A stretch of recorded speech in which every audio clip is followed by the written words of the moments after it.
The vast chamber fell silent as the last of the delegates took their seats. The Galactic Council's emergency session was about to begin, called with an urgency not seen in over 300 cycles. High Counselor Zaxril's tendrils twitched nervously as he surveyed the assembly before him. Representatives from over 2,000 civilizations had answered the summons, their varied forms filling the massive amphitheater that orbited the neutral space around Centauri Prime. Esteemed members of the Council, Zaxril's voice resonated through the chamber, automatically translated into each species' native tongue. What I am about to share will disturb you. It has disturbed all of us who have reviewed the findings. The holographic display in the center of the chamber flickered to life, showing a small blue-green planet orbiting an unremarkable yellow star in what the locals called the Milky Way galaxy. Earth, Zaxril said simply. Home to a species known as humans, a species we have been monitoring from afar for the past several centuries. The Arcturian delegation shifted uncomfortably. Their chief diplomat rose politely. High Counselor, many of us are unfamiliar with this world. It resides in an undeveloped sector, does it not? Why does this primitive planet warrant an emergency gathering of the full council? Zaxril's outer membrane darkened slightly, a sign of distress among his kind. Because, honored representative, we gravely miscalculated. Our long-range observations led us to classify Earth as a pre-spacefaring civilization with minimal technological development. We scheduled first contact for approximately 200 years from now, once they had achieved sustainable fusion and basic interplanetary travel. The High Counselor gestured, and a hologram changed to show various images of Earth's surface, cities, oceans, forests, and deserts. 3 standard months ago, one of our automated survey probes malfunctioned and crashed on Earth's moon. Before we could retrieve it, the humans found it. A murmur rippled through the assembly. This unexpected event forced us to accelerate our observation program. What we discovered has shaken our fundamental understanding of this species. The hologram shifted again, this time displaying various human-made vehicles and weapons. Aircraft carriers, nuclear submarines, tanks, fighter jets, missile systems. While we were monitoring their communication technologies and energy output, we failed to recognize their true nature, continued Zaxril. Humans have devoted an astonishing percentage of their resources to developing machines designed for a single purpose: warfare. Captain Sarah Chen sat motionless in the underground command center beneath Cheyenne Mountain, her eyes fixed on the massive screen displaying the orbital anomaly. As the head of the newly formed Extraterrestrial Response Division, she'd been preparing for this moment her entire career, though few believed it would ever come. General, the object has changed course again, her lieutenant reported. It's definitely not debris or a natural satellite. General Thompson, a weathered veteran with salt and pepper hair, leaned forward. Trajectory: holding steady at 120 kilometers above Earth's surface, sir. It's maintaining geosynchronous orbit over the North Pacific. Chen exchanged glances with Thompson. After 20 years in military intelligence followed by her rapid promotion to lead this secret division, she knew better than to jump to conclusions. But the evidence was becoming impossible to ignore. What about the lunar site? She asked. No change, Captain. Whatever they left on the moon hasn't moved since we secured the perimeter. The tech team reports it's definitely not human manufacture. Materials we can't even identify. The general turned to the room filled with Earth's top scientists and military strategists. Ladies and gentlemen, I believe we're looking at first contact. The question is whether they're just observing or preparing for something more. Chen stood up, her movements deliberate and controlled despite the adrenaline coursing through her veins. With all due respect, sir, we can't afford to wait and find out. If they've been watching us, they've seen what we're capable of. They've seen our wars. Back in the Galactic Council chamber, the displays now showed humans in various military uniforms, their faces set with determination as they operated their war machines with practiced precision. We previously estimated that humans dedicated approximately 2% of their global resources to defensive capabilities. Zaxrill continued. Our new calculations suggest the actual figure approaches 15% globally, with some nations allocating up to 40% of their total output. The Rigelian ambassador's crystalline form shimmered with alarm. Are you suggesting these humans have been preparing for war against spacefaring civilizations? How could they know of our existence? They didn't, replied Zaxrill. That's what makes this situation so unprecedented.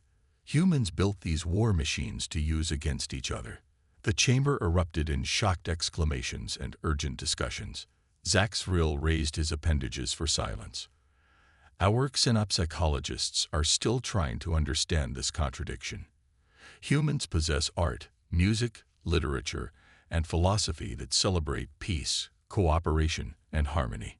Yet simultaneously, they've developed weapons technologies that have repeatedly brought them to the brink of self-annihilation. The hologram shifted to display nuclear missile silos, stealth bombers, and submarine launches.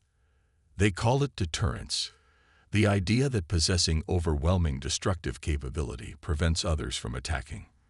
For centuries, human nations have engaged in arms races, developing increasingly sophisticated weapons not necessarily to use them, but to ensure they never need to be used. In the command center, Captain Chen initiated the protocol she hoped she'd never have to use. Her fingerprint and retinal scan activated the quantum-encrypted communication line that connected directly to the 12 most powerful military leaders on the planet. HFY and protocol is now in effect, she announced, her voice steady despite the gravity of the situation. All participating nations, bring your defensive systems to alert status. Condition yellow. Across the globe, deep underground bunkers hummed to life. Satellite arrays pivoted silently in space. Submarines at strategic points in Earth's oceans prepared their special payloads, not nuclear weapons, but something the world's best scientists had created specifically for this scenario. Captain, do you really think we need this level of response? Asked Dr. Rivera, the civilian scientific advisor assigned to her team. They haven't made any aggressive moves. Chen studied the orbital tracks on the screen. Doctor, we've spent decades preparing for this moment. We've watched the stars and waited. If they're advanced enough for interstellar travel, they're advanced enough to end us. I won't risk humanity's future on assumptions of alien benevolence. She turned back to the communications array. Activate the Eden protocols as well. If this goes sideways, we need to ensure something of humanity survives. The High Counselor's final image showed a human child releasing a dove into the air, while in the background, missile contrails streaked across the sky. The question before this council is no longer when to initiate first contact, but how. We face a species with the technological capability to cause significant damage, combined with a cultural inclination toward military solutions. Zaxrill's voice dropped lower. And most concerning of all, we have detected unusual energy signatures from Earth in the past 48 hours. It appears the humans are aware of our presence. They are watching us, and they are mobilizing their war machines. Captain Chen stared at the sprawling digital map before her, tracking military assets being moved into position around the globe. She'd spent 15 years preparing for this scenario, running countless drills and simulations. Yet now that it was happening, the reality felt surreal.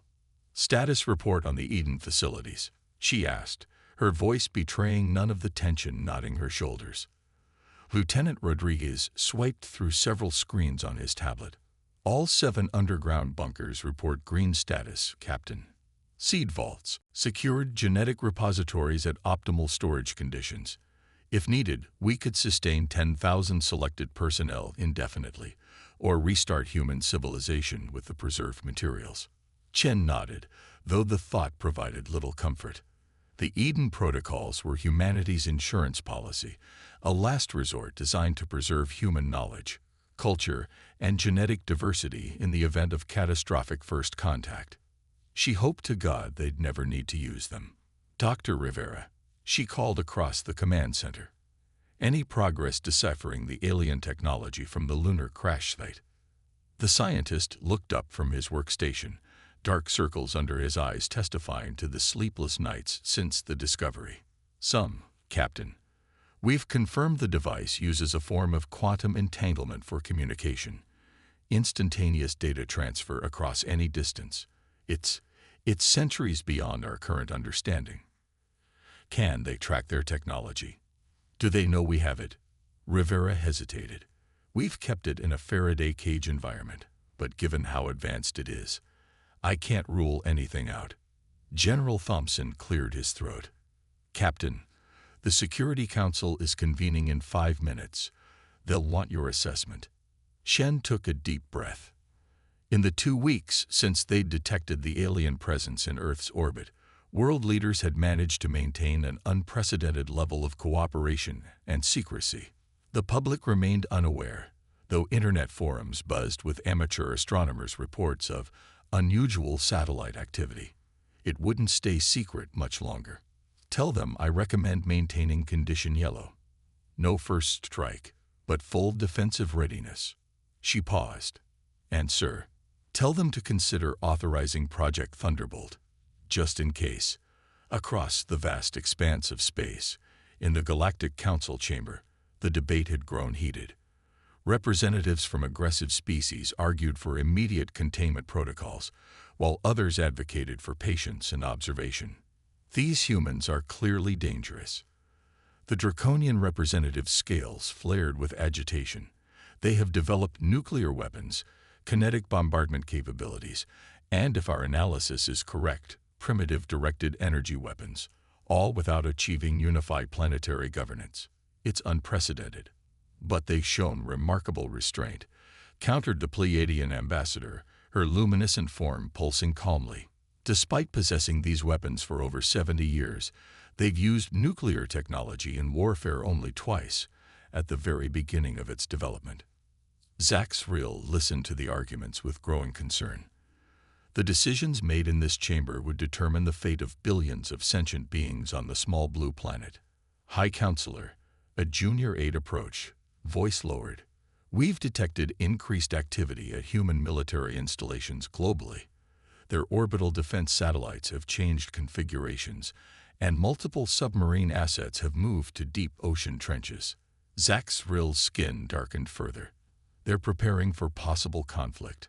Our presence has triggered their defensive protocols. There's more, the aide continued. The listening post monitoring their communications has detected something alarming. The humans appear to have recovered our survey probe from their moon. The council chamber fell silent as this news spread. What had been a theoretical discussion about a potential first contact scenario suddenly became an immediate crisis. If they reverse engineer our technology. The Arcturian diplomat left the sentence unfinished, the implications clear to everyone present. Back on Earth, in Washington, D.C., President Westfield sat at the head of the table in the Situation Room, surrounded by the Joint Chiefs of Staff and the nation's top scientific advisors. The room was tense, each person acutely aware of the historic gravity weighing on their shoulders. So you're telling me, the President said slowly, that not only are we being observed by an unknown alien presence, but this Galactic Council has likely been watching Earth for centuries. Dr. Abernathy, the head of astronomical intelligence at NASA, nodded. That's our current assessment, Madam President. The technology recovered from the lunar site contains data logs dating back at least 300 years. They'd been studying us, cataloging our development. Like animals in a zoo, muttered the Secretary of Defense. Or like potential threats, corrected General Thompson. The recovered technology suggests capabilities far beyond our own. If they decided to attack. Let's not jump to conclusions, the President interrupted. Captain Chen, you've been leading our response team. What's your recommendation? Chen's face appeared on the secure video link from Cheyenne Mountain. Madam President, I believe we should attempt communication, but from a position of strength. Project Thunderbolt could give us leverage. Murmurs spread around the table. Project Thunderbolt was the military's ace in the hole, a network of orbital platforms equipped with experimental electromagnetic pulse weapons designed to disable advanced electronics without causing physical destruction or loss of life. Originally conceived as a non-lethal alternative for conventional warfare, it might be humanity's only effective defense against a technologically superior species. And what if they interpret that as aggression? Asked the Secretary of State. We could provoke the very conflict we're trying to avoid. With respect, Chen replied, they've been watching us develop weapons for centuries. They know what we're capable of. Our best option is to demonstrate both our capability and our restraint. The president's fingers drummed on the polished table. How much time do we have before the public becomes aware? Hours, maybe a day at most, replied the National Security Advisor. Social media is already buzzing with amateur astronomers tracking unusual orbital patterns. Major news outlets have begun inquiring about increased military activities. Then we need to get ahead of this, the president decided. Prepare a public address. And Captain Chen, you have authorization to proceed with Thunderbolt deployment, but activation requires my direct approval. The Galactic Council's emergency session had entered its third day without resolution. The observation team reported increasing signs of human military readiness, with particular concern about activity in Earth's orbit. They're positioning something, reported the chief xenotechnologist. Multiple small satellites moving into strategic positions around their planet. Weapons? Asked Zaxriel. Unknown. But the energy signatures suggest advanced electronic systems. The Andromedan Ambassador, a being composed primarily of complex plasma energies, floated forward. I have studied their historical records extensively. Humans possess a cultural tendency toward paranoia and pattern recognition. They are likely preparing for what they perceive as a potential threat. Bus. So what do you suggest? Asked Zaxriel. We initiate contact immediately, before misunderstanding leads to confrontation. A ripple of surprise passed through the council chamber. Direct first contact with a pre-evaluated species was unprecedented, bypassing centuries of established protocols. And, if they respond with hostility, challenged the draconian representative. The Andromedan's plasma form pulsed thoughtfully. Then we will have confirmed their nature and can proceed accordingly. But if we wait while they observe us observing them, the spiral of suspicion may become unbreakable. In the stillness of Earth's orbit, the alien observation vessel hovered silently. Inside, its crew monitored the increasing activity below with growing concern. First Contact Officer Telveran watched as human military assets continued to mobilize around the globe, a coordinated dance of submarines, aircraft, and ground forces moving into defensive positions. They're remarkably organized for a fractured species, he noted. Their nations appear to be cooperating despite historical animosities. Nothing unites a species like an external threat, his commander replied. And right now, that's us. Telveran studied the displays showing Earth's newly positioned orbital platforms. Those are new. They weren't there 3 days ago. Analysis suggests they contain directed energy weapons, the ship's AI reported. Crude, but potentially effective against our shielding systems. The commander's expression darkened. They're preparing for war before we've even introduced ourselves. Or, Telveran suggested carefully, they're ensuring they can speak to us as equals, not supplicants.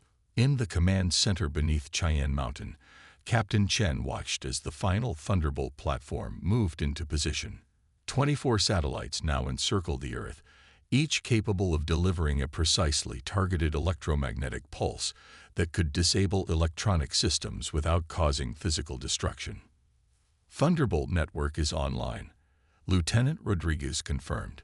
All platforms report ready status. Chen nodded, feeling the weight of humanity's future on her shoulders. And our message. Prepared and ready for broadcast on all frequencies, including the quantum band we identify from the alien technology. She took a deep breath. The next few minutes would determine humanity's place in the cosmos. First contact was no longer a theoretical exercise or a training simulation. It was happening on her watch. "Inform the President we're ready," she said. "May God help us all." The message was elegantly simple. After endless debates among linguists, psychologists, and military strategists, they had settled on broadcasting mathematical sequences followed by simple binary images, universal languages that transcended cultural barriers. The final transmission included Earth's position in the galaxy, representations of the human form, and basic peaceful greetings in the 20 most spoken languages on the planet. Captain Chen watched the screens as the quantum transmitter sent the message toward the alien vessel. Dr. Rivera stood beside her, nervously adjusting his glasses. "How will we know if they received it?" he asked.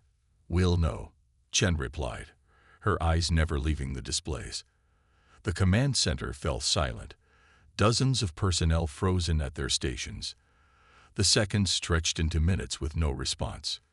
Chen felt sweat beading at her temples despite the room's cool temperature. "Movement," announced Lieutenant Rodriguez suddenly. "The alien vessel is changing orbit." Chen leaned forward. "Direction." They're descending, Captain. Current trajectory suggests low Earth orbit over the Pacific Ocean." A chill ran down Chen's spine. This was either first contact or the beginning of humanity's last war. "Thunderbolt platforms?" she asked. "All tracking the vessel. Ready on your command." The secure line blinked, and President Westfield's face appeared on the main screen. "Captain, we're seeing the same data here." "Assessment." Chen chose her words carefully. "They're positioning themselves within range of several major population centers, Madam President.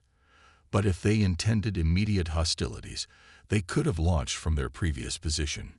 Your recommendation: wait for their response to our message, but keep Thunderbolt on standby." The President nodded grimly. "The UN Security Council is in continuous session. The public announcement is scheduled for 1 hour from now. We can't keep this contained much longer." As if to emphasize her point, a junior communications officer raised his hand. "Captain, we're seeing massive activity on social media. Amateur astronomers have spotted the vessel's descent. Multiple news networks are going live with the story." Chen closed her eyes briefly. The carefully orchestrated disclosure plan was collapsing. "Understood, Madam President." "We'll—" "Captain," Rodriguez interrupted. "We're receiving a transmission. Same quantum frequency we used, but the data volume is—" His eyes widened. "Enormous." In the Galactic Council's observation vessel, First Contact Officer Telverin analyzed the human transmission with fascination. "Remarkable," he murmured. "They've pieced together quantum communication principles from fragments of our damaged probe.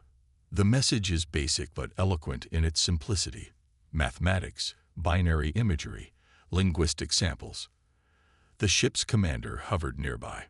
"The Council is demanding updates.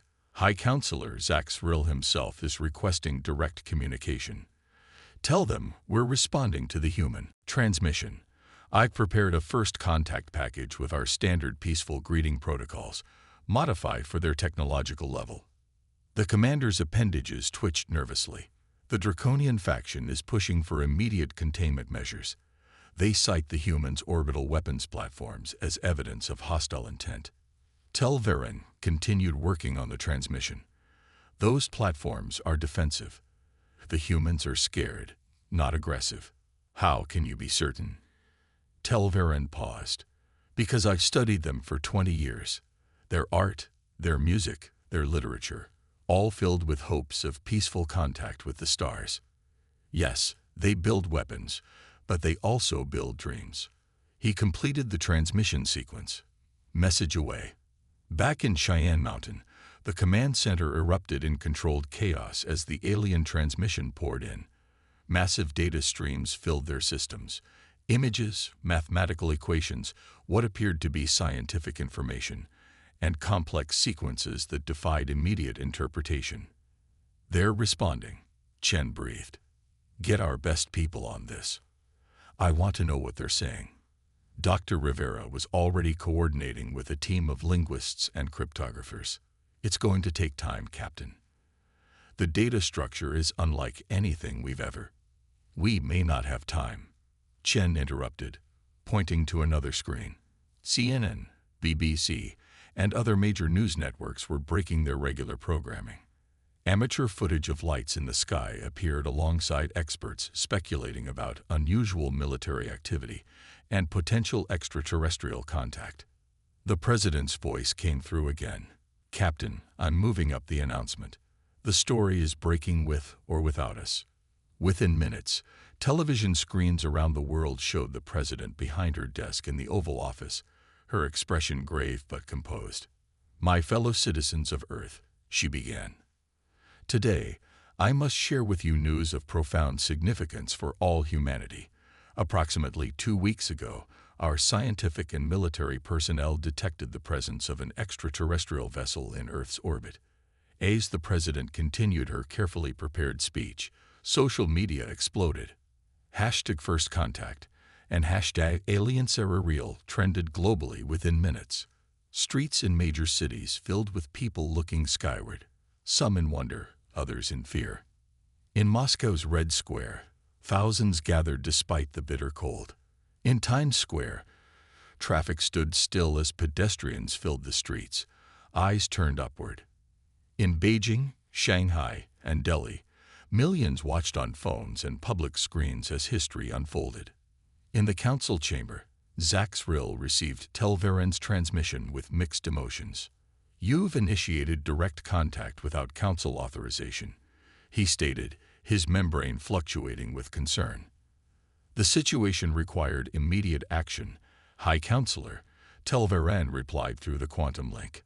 The humans detected our presence and were preparing defensive measures. Further delay risked misunderstanding and potential conflict. The council is divided. The draconian faction is calling for immediate containment protocols. They view the human weapon systems as an unacceptable risk. Telveren's voice remained steady. With respect, High Counselor, containment would be a catastrophic mistake. These humans are not merely weapon builders. They are artists, philosophers, scientists. Their capacity for both creation and destruction makes them unique. And dangerous, Zaxril added. Yes, Telveren admitted, but also valuable. Their perspective could bring fresh insights to the council. Their art alone contains concepts our oldest members have never considered. A new voice broke into their communication. Harsh, guttural. This sentimental assessment is irrelevant. The draconian general's image appeared alongside Zaxril's. The containment fleet has already been dispatched. The human threat will be neutralized. Telveren's blood ran cold. You've launched a military operation without full council approval. Emergency protocols were invoked. The draconian replied coldly. The fleet will arrive within 6 hours. In the White House Situation Room, the atmosphere had grown increasingly tense as linguists worked to decipher the alien transmission. We've identified what appears to be a greeting, reported the lead analyst, and scientific information, star charts, mathematical principles, possibly as a foundation for communication. Anything hostile? Asked the Secretary of Defense. Not that we can detect. It seems educational, like they're trying to establish a common language. The president nodded thoughtfully. So they're responding peacefully to our message. Before anyone could answer, Captain Chen's voice cut in urgently from the video link. Madam President, we're detecting new energy signatures. Multiple objects just appeared at the edge of our solar system, moving rapidly toward Earth. The room fell silent. Are you certain? The president asked. Yes, ma'am. Whatever propulsion they're using, it's unlike the original vessel. These objects are moving at incredible speed. They'll reach Earth within hours. The original vessel, still in orbit, unchanged. This is something new, something different. The National Security Advisor leaned toward the president. Could be reinforcements, or a military response, the president finished grimly. In the command center, Chen studied the new data with growing alarm. The approaching objects were arranging themselves in a formation that any military strategist would recognize, not exploratory or diplomatic, but tactical. "Captain," Lieutenant Rodriguez called out, "we're receiving another transmission from the original vessel. Different frequency, much more urgent." Dr. Rivera looked up from his workstation. "The translation team says, it's a warning. They're warning us." Chen felt ice in her veins. "About what?" "About the approaching vessels. They're saying." Rivera paled visibly. "They're saying it's a containment fleet. A military force sent to neutralize a potential threat." "Use," Chen said softly. "They're coming to neutralize us." She turned to face the command center, her decision already made. "Alert all Thunderbolt platforms. Bring all military assets to condition red. And get me the president." In Earth's orbit, Telvaran worked frantically to establish clearer communication with the humans. The containment fleet would arrive within hours, a force designed to disable the planet's defensive capabilities and impose council authority. "Send them everything," he ordered his communication specialists. "All our first contact protocols, translation matrices, cultural databases, everything that might help them understand." "Sir," his second-in-command approached, "the humans are activating their orbital platforms. Their military forces are mobilizing globally." Telvaran nodded grimly. "They understand the warning, then, but what they don't understand is what they're facing." He stared at the beautiful blue planet below. The containment fleet has neutralized worlds far more advanced than Earth. Unless, his eyes widened with sudden realization, get me a direct communication line with their leader. Now, there might still be a way. "Captain, the alien vessel is broadcasting on all frequencies, television, radio, internet. They're bypassing our communication systems entirely." Lieutenant Rodriguez's voice betrayed his astonishment as screens throughout the command center began displaying the same image. A humanoid figure with 4 arms and iridescent skin. Telvaran's translated voice echoed through speakers worldwide. "People of Earth, I am First Contact Officer Telvaran of the Galactic Council Observation Vessel. The transmission you are receiving contains vital information about an approaching military fleet. This fleet was dispatched without full Council authorization and poses an imminent threat to your world. I am transmitting technical specifications that may help your defensive capabilities." In the White House Situation Room, the President watched in stunned silence. "Can we verify this?" she finally asked. The Secretary of Defense nodded grimly. "The approaching objects match the specifications in this transmission. This appears to be legitimate. So one alien is helping us against other aliens," the National Security Advisor clarified, disbelief evident in his voice. "President," Captain Chen cut in from the video link, "the data package contains detailed information about the containment fleet's shielding frequencies and weapon systems. This is actionable intelligence, if it's accurate."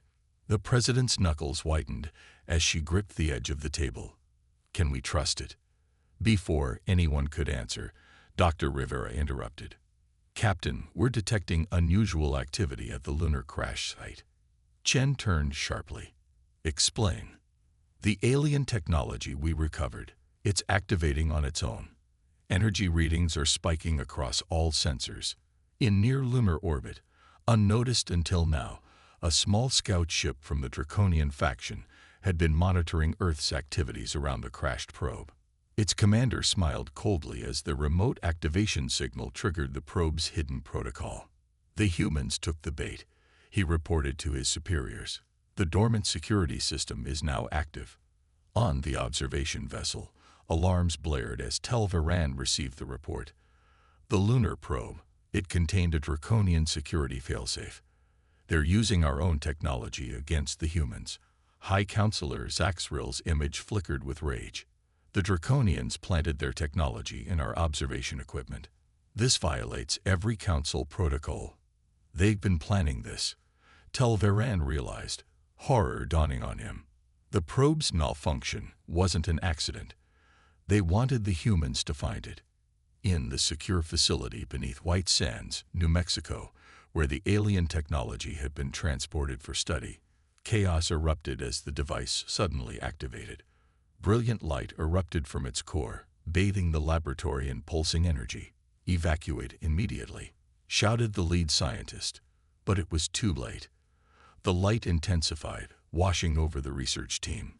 They froze in place, expressions locked in surprise, then continued working, their eyes now bearing a faint reptilian cast. At Cheyenne Mountain, Dr. Rivera received the emergency alert. "Captain, something's happened at White Sands. The research team is reporting unusual behavior from personnel exposed to the activated alien technology." "Define unusual," Chen demanded.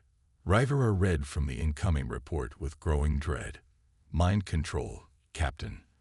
The draconian technology appears to be transforming humans into proxies." Chen's blood ran cold. "How many affected?"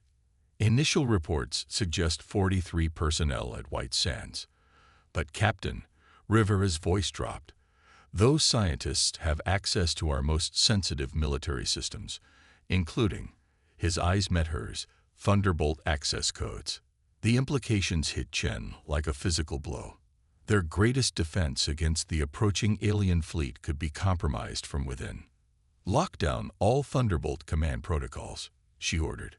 "Authorization: Chen, Sarah A., Captain, ERD-001. Switch to emergency backup channels. Verification level Omega." As her team rushed to comply, Chen turned back to the President. "Madam President, we have a serious internal threat.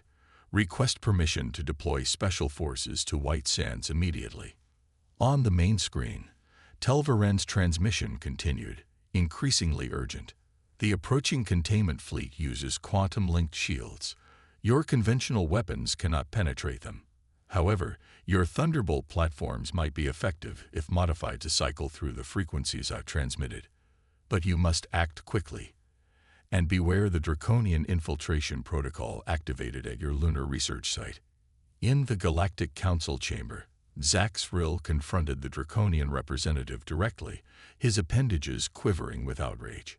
"You deliberately engineered this crisis. Your faction planted sabotage devices in Council equipment." The draconian's scaled face remained impassive. "We took necessary precautions. This species represents an unacceptable risk to galactic stability." "By what assessment?" "Your own," Zax Frill countered. "The full council never authorized containment. We've studied their history," the draconian replied coldly. "These humans have fought more wars among themselves in a single millennium than most council species have in their entire histories. Their weapons technology advances at an unprecedented rate, and now they possess rudimentary understanding of quantum communication. How long before they develop interstellar travel? Would you have us wait until they bring their war machines to our worlds?" Across Earth, the situation deteriorated rapidly. Reports flooded in from military bases near White Sands, personnel acting strangely, security protocols being overridden, weapons systems coming under unknown control. President Westfield's face was ashen as she addressed the emergency session of the United Nations Security Council via secure video link. "Ladies and gentlemen, we face not one crisis but two. An external threat approaching from space, and an internal threat from compromised personnel and systems. I am invoking Emergency Protocol 7 effective immediately." In the command center, Chen watched as tactical displays showed special forces units converging on affected military installations. The compromised personnel were spreading, each one able to convert others through proximity. It was a classic infiltration strategy, insidious, efficient, and nearly impossible to contain once it reached critical mass. "How long until the containment fleet arrives?" she asked. 3 hours, 17 minutes, Rodriguez replied. Chen made a decision. "Activate Project Icarus." The room fell silent. Project Icarus was the ultimate fallback, a last resort protocol developed for scenarios where Thunderbolt might be compromised. Captain Rodriguez said carefully, Icarus hasn't completed final testing. The delivery systems are experimental at best. It's all we have left, Chen replied. If the Draconians gain control of our Thunderbolt platforms, they'll use them against us when their fleet arrives. Across the globe, in hardened underground facilities that didn't officially exist, specialized teams received the Icarus activation codes. Deep in the ocean, 3 specially modified nuclear submarines changed course and speed, moving to predetermined launch positions. Project Icarus represented humanity's technological Hail Mary, a network of advanced electromagnetic pulse satellites designed to operate on isolated systems, immune to external control. Once deployed, they would create a defensive shield capable of disrupting any electronic system not specifically hardened against their unique frequency patterns. On the observation vessel, Telveran received a direct communication request from Captain Chen. Her face appeared on his view screen, determined despite the chaos evident in the background. Officer Telveran, I need to know something, and I need the absolute truth. Is there any possibility your people planted these infiltration devices deliberately? Is this whole scenario, including your warning, part of a coordinated attack? Telveran's 4 hands spread in what humans would recognize as helplessness. Captain, I swear by all that my species holds sacred, this was not our doing. The Draconian faction has violated council law. Our observation mission was peaceful. Chen studied his alien features, wishing she could read his expressions better. Then help us. The compromised personnel are spreading this infiltration. How do we stop it? The technology targets specific neural pathways. It can be disrupted by. Telveran hesitated, clearly calculating something. By frequencies in what you would call the ultra-low wavelength spectrum, around 0.5 Hz, modulated in pulses. In the council chamber, the situation had deteriorated into near chaos as factions formed along clear lines, those supporting the Draconian containment action and those opposed. This human world possesses over 15,000 nuclear weapons, shouted a Draconian supporter. Their history shows they've nearly exterminated themselves multiple times. And yet they've always pulled back from the brink, countered the Pleiadian ambassador. Their art, their music, their philosophy, all show profound capacity for growth and understanding. Zax Vril raised his appendages for attention. The immediate crisis is the unauthorized military action. I am invoking emergency authority under Section 7 of the Council Charter. A murmur ran through the chamber. Emergency authority hadn't been used in over 300 cycles. I am dispatching peacekeeping vessels to intercept the containment fleet, Zax Vril continued. This action by the Draconian faction constitutes a violation of our most sacred principles. The Draconian representative's scales flared in anger. You would defend these primitive warmongers against your own council members. I would defend council law, Zax Vril replied firmly. The humans deserve the same evaluation process as any species. But privately, Zax Vril knew the peacekeepers would likely arrive too late. The containment fleet had too much of a head start. Earth's fate would be decided in the next 3 hours, and it would depend primarily on what these resourceful, warlike humans could do to defend themselves. Time was running out. Captain Chen watched the tactical displays as the containment fleet approached, now just 90 minutes from Earth's atmosphere. The Draconian infiltration had spread to 11 military installations across 3 continents. Nearly 700 personnel were now compromised, their eyes bearing that telltale reptilian cast, their movements coordinated with inhuman precision. Icarus deployment status. Chen demanded. 68%, Captain, Rodriguez reported. Submarines Poseidon and Trident are in position. Leviathan reports mechanical issues but is proceeding to launch coordinates. Chen nodded grimly. And the frequency disruptors. Dr. Rivera looked up from his station. We've modified emergency broadcast systems to emit the 0.5 Hz pulse, Telveran suggested. Initial testing shows it disorienting the compromised personnel without harming unaffected humans. Deploy them immediately, Chen ordered. Priority to installations with Thunderbolt access. On screens worldwide, the president addressed a panicked global population. Despite government efforts to maintain calm, riots had broken out in major cities as the reality of alien contact and potential alien invasion sank in. Citizens of Earth, the president said, her voice steady despite the exhaustion evident on her face, I speak to you in humanity's darkest hour. An alien military force approaches our world with hostile intent. We face infiltration from within. But I assure you, we will not surrender. Humanity has faced extinction-level threats before, from ice ages to plagues to world wars. Each time, we have survived through courage, innovation, and unity. In the Galactic Council chamber, Zaxrill received the latest report with growing alarm.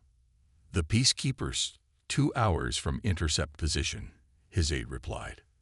They will not arrive in time. Zaxrill's skin darkened with distress. And Tel Varen's vessel. She is still in Earth orbit. He continues to provide technical assistance to the humans. Against direct orders from the Draconian commander, Zaxrill noted. His career is finished, but his conscience is clear. He paused, then added quietly, transmit my personal authorization code to Tel Varen. He is to assist the humans by any means necessary. In Earth's orbit, Tel Varen received the High Counselor's message with surprise.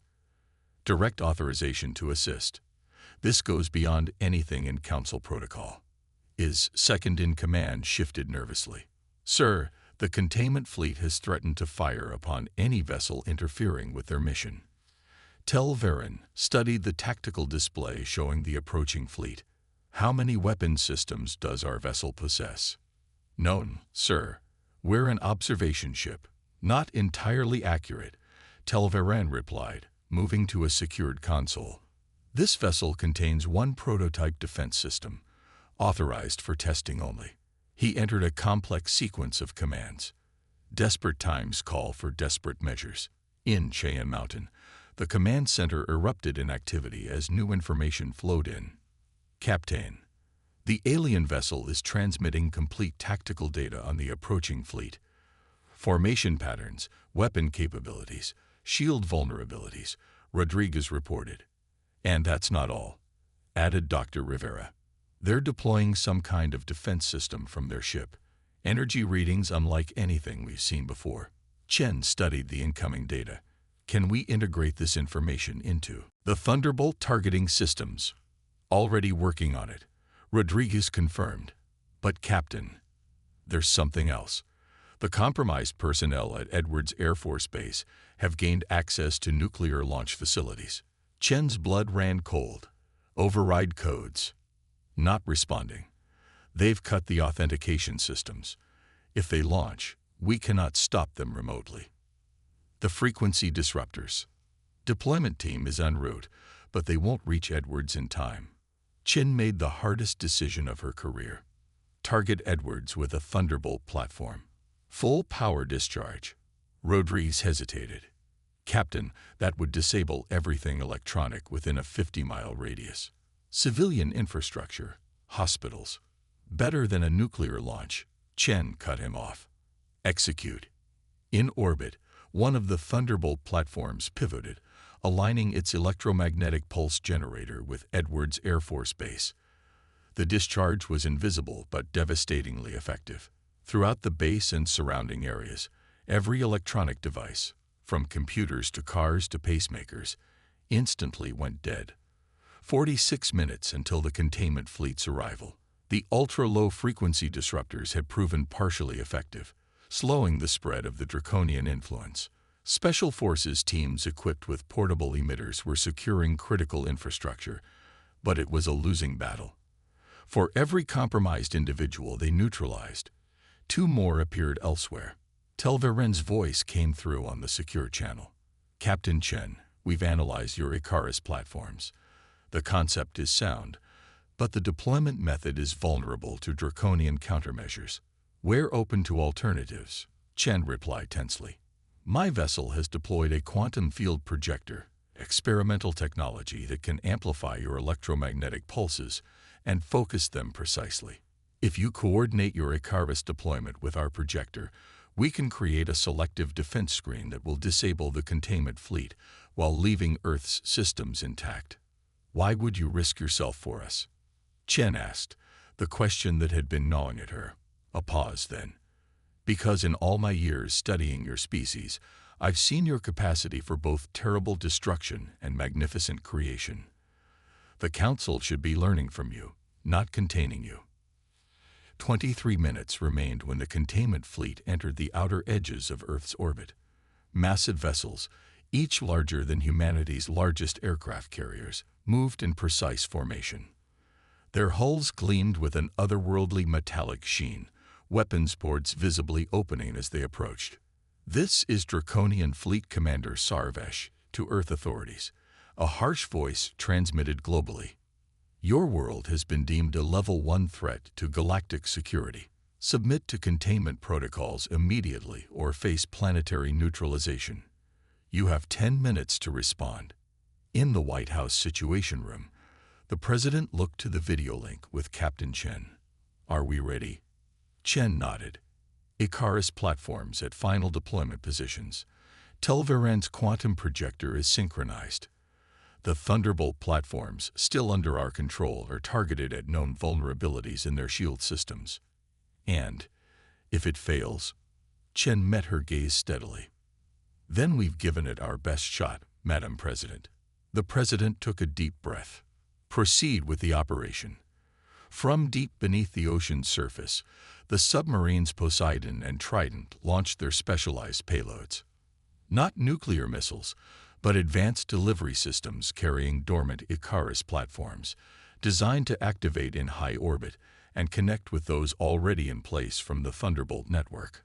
On Telveran's vessel, alarms blared as the containment fleet detected the launches. They're targeting the submarines, his second-in-command reported urgently. Activate the quantum projector, Telveran ordered. Full power to the focal array. A shimmering field of energy expanded from the observation vessel, invisible to human eyes, but detectable on sensor equipment. The Icarus platforms, reaching their deployment positions, connected to this field, creating a complex network of electromagnetic potential.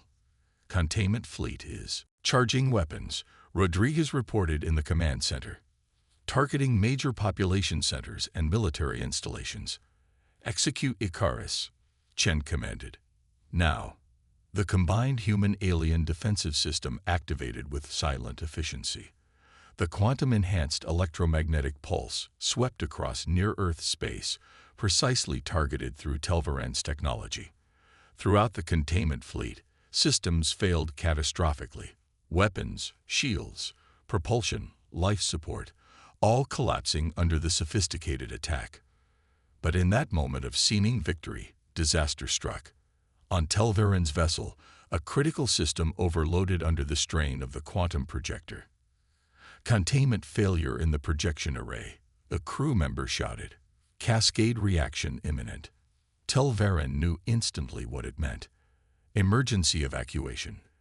All personnel to escape pods. He opened a final transmission to Earth. Captain Chen, we've succeeded, but our vessel is destabilizing. The quantum reaction will. The transmission cut off as a blinding flash erupted in Earth's orbit. The observation vessel imploded, collapsing in on itself before vanishing, in a reality-warping quantum event that briefly distorted the very fabric of space-time around it. In its wake, the containment fleet drifted powerless, their vessels reduced to cold metal hulks. Earth's military forces scrambled to address the remaining infiltration threat, deploying the frequency disruptors globally with increasing effectiveness. 3 days later, in the secure meeting room below the Pentagon, Captain Chen briefed the world's top leaders on the aftermath. The Draconian vessels remain disabled in orbit. Our space agencies are developing plans to board and secure them. The infiltration has been contained, with approximately 87% of affected personnel recovered through the frequency treatment. And Telveran? Asked the President quietly. Chen's expression softened slightly. No survivors from the observation vessel. They sacrificed themselves to save us. A moment of silence fell over the room, eventually broken by the British Prime Minister. What happens now? We know we're not alone. We know there are those who consider us a threat. Chen switched to the final slide in her presentation. That's where this comes in. Before his vessel was destroyed, Telverin transmitted one final data package. She expanded the image, showing technical specifications for an advanced propulsion system. This is the key to faster-than-light travel, along with coordinates to the nearest Galactic Council outpost, 15 light-years from Earth. Murmurs spread through the room as the implications sank in. He gave us the stars, the Secretary of Defense breathed. Not just that, Chen corrected. He gave us a choice. We can hide here and wait for the next containment fleet, which will certainly come once the Council realizes what happened. Or we can take our place among the stars, on our terms. The President studied the technical diagrams thoughtfully. How long to build this? With global cooperation. 10 years, maybe less. As the leaders debated humanity's future path, a junior officer quietly approached Chen with a tablet. Captain, you need to see this. It's from the lunar research site. Chen looked at the readings and felt a chill run down her spine. The supposedly deactivated alien technology was showing faint energy signatures again, but with a pattern unlike either Telveren's people or the Draconians, something entirely new. Keep this contained, she ordered quietly. Full security protocol. As she rejoined the main discussion, Chen's mind raced. They had survived the first contact crisis, but something told her humanity's greatest challenges and opportunities in the stars were just beginning. 6 months after the containment fleet incident, humanity had changed irrevocably. The initial panic had given way to a focused determination that transcended old national rivalries. Countries that had once pointed nuclear weapons at each other now pooled their resources and brightest minds toward a common goal, preparing Earth for its place among the stars.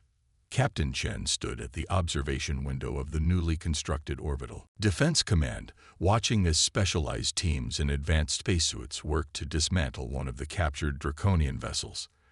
The massive ship, now permanently disabled, had been towed to a stable orbit where engineers from a dozen nations carefully studied its technology. Quite a view, remarked General Thompson, joining her at the window. Older now, with more gray in his hair, but his eyes still sharp as ever. Progress report? Chen asked. The reverse engineering team has successfully adapted their shield technology to our specifications. The first prototype Earth defense shield generators will be operational within 18 months. He handed her a tablet. And the propulsion research is ahead of schedule. Dr. Rivera believes we can have a working prototype of Telveren's FTL drive within 7 years, not 10. Chen nodded, a small smile touching her lips. He'd be pleased to know that. In the 6 months since Telveren's sacrifice, he had become something of a hero to humanity. The alien who believed in Earth when his own people didn't. Memorial services had been held around the world. Artists created images of him based on the brief video transmissions. Children wrote stories about his home world. Any response from the Council? Chen asked. Thompson's expression tightened. Nothing direct. Our deep space monitoring stations have detected significant activity at the edge of our solar system. Observation vessels, most likely. They're watching us, but keeping their distance. Smart of them, Chen remarked. After what happened to the containment fleet, they're reassessing. The general nodded.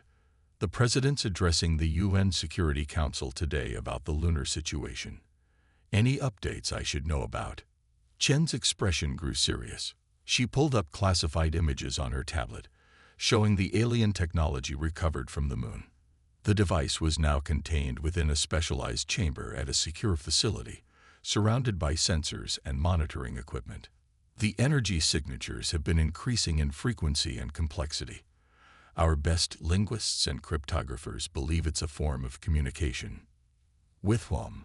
Chen zoomed out the image, showing star charts, based on the directional focus of the transmissions, somewhere in the direction of the Cygnus constellation, well beyond Council territory, according to Telveran's star maps. Another player in the game, Thompson mused, friend or foe? Unknown. But given the draconian reaction when their device was discovered, I'm inclined to think they consider this third party a threat. The general's weathered face creased in a humorless smile. The enemy of my enemy. Perhaps. For now, we continue monitoring and preparing. On Earth, the changes were both subtle and profound. Military technology rapidly advanced as innovations from the alien vessels were adapted for human use. But alongside weapons development came remarkable breakthroughs in medicine, clean energy, and space travel. The first permanent lunar base was already under construction, designed to serve as an early warning system and research facility. More significant were the cultural changes. Religious leaders grappled with the theological implications of alien life. Schools developed new curricula covering exobiology and genopolitics. Art, music, and literature flourished with cosmic themes and perspectives. Humanity's horizons had expanded literally overnight. In the White House Rose Garden, President Westfield concluded her private briefing with the newly formed Interplanetary Relations Committee. The latest communication from the Galactic Council arrived via the quantum frequency Telveran provided us. She explained to the assembled experts. High Counselor Zax Rill has officially recognized Earth as a sovereign world with provisional diplomatic status. Dr. Abernathy, the former NASA scientist now heading the committee, leaned forward. Provisional. They've invited us to send representatives to the nearest council outpost, once we develop the capability to get there. The president's expression remained neutral, though her eyes sparkled with something like amusement. They've also formally censured the draconian faction for unauthorized military action. Apparently, there's been quite the political shakeup in their governing structure. Because they failed? Asked the Secretary of Defense. Because they acted without authorization, the president corrected. According to Zax Rill, the council operates by consensus. The Draconians violated their most fundamental protocols. So now what? Asked the newly appointed ambassador for extraterrestrial affairs. Now we prepare. We have perhaps 20 years before we must take our place among the council species. 20 years to decide what kind of interstellar civilization we want to be.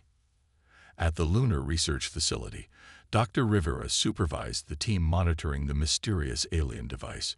Its transmissions had grown more complex each day, forming patterns that nearly resembled language, but remained untranslatable. Energy spike, called out one of the technicians, 30% above previous levels. Rivera moved quickly to the main console. Containment field stable, holding at 98% efficiency. The device began to pulse with a soft, rhythmic light. Not the harsh reptilian red of draconian technology, nor the cool blue of Telveran systems, but a deep violet that seemed to shift and change as they watched. "It's beautiful," whispered one of the younger researchers. "Record everything," Rivera ordered, unable to tear his eyes away from the display. "And alert Captain Chen immediately." In orbit, Chen received the notification on her secure channel.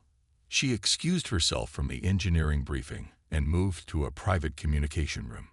"Show me," she said simply when Rivera's face appeared on screen. The video feed switched to the containment chamber. Chen watched the pulsing violet light with a mixture of wonder and apprehension. Analysis. "It's definitely communication," Rivera replied. "And it's getting stronger. Whatever's on the other end is getting closer." Chen was silent for a long moment. "How long?" "At the current rate of signal intensification. 3 years, perhaps 4. Later that evening, Chen stood on the balcony of her apartment, looking up at the stars. The night sky had never seemed the same since the events of 6 months ago, where once she had seen only distant points of light. She now saw possibilities, civilizations, threats, and allies. Somewhere out there, the remnants of the draconian faction plotted their revenge. Somewhere else, the Galactic Council debated Earth's future status, and from an unknown direction came a mysterious signal, growing stronger day by day. Humanity had survived its first contact crisis through a combination of military readiness, scientific ingenuity, and unexpected alliance. They had proven themselves capable of defending their world against a superior force. Their war machines, once seen as evidence of their barbarism, had become their salvation. But Chen knew the real test still lay ahead. Earth had been thrust onto the galactic stage before it was fully ready. The coming years would determine whether humans would be seen as dangerous upstarts to be contained or valuable allies to be welcomed. As she gazed at the endless stars, Chen thought about Tel'Varan's final message, not the technical specifications or the star charts, but the simple truth he had recognized when so many of his peers had not, that humanity's capacity for both creation and destruction made them unique in the galaxy. Their war machines and their art, their weapons and their music, their fierce independence and their ability to unite against common threats. Earth had survived the day the Galactic Council discovered its war machines, but the real journey was just beginning. The stars awaited.